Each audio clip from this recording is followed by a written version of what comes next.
Dua manuver PDIP diduga curi start kampanye Bawaslu kebobolan.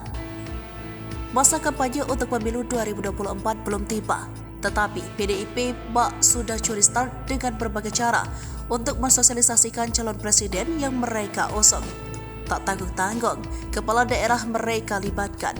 Lantas, apa sikap Bawaslu selaku instansi yang mengawasi aktivitas pemilu?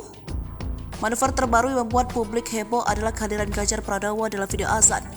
Ganjar merupakan calon presiden yang diusung PDIP di Pilpres 2024. Ganjar pada video azan muncul ketika dirinya sudah resmi diusung oleh partai tersebut.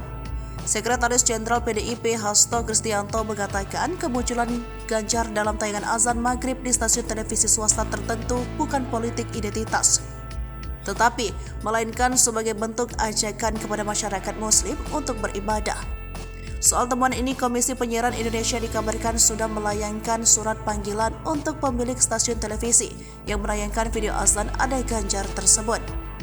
Sebelum kisruh soal video azan ada Ganjar, Gibran Rakabuming juga sudah turun tangan mengajak masyarakat memilih PDIP pada pemilu 2024 nanti. Padahal putra Presiden Joko Widodo tersebut saat ini adalah seorang kepala daerah.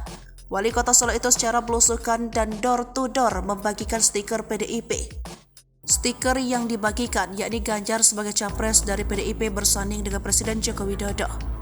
Ketua Ranting PDIP Joyo Surono membenarkan pemasangan stiker Ganjar oleh Gibran. Terhadap dua manuver tersebut, Bawaslu hingga kini menyampaikan konfirmasi mereka akan melakukan peninjauan. Hingga kini belum ada info hasil peninjauan terhadap dua manuver PDIP tersebut.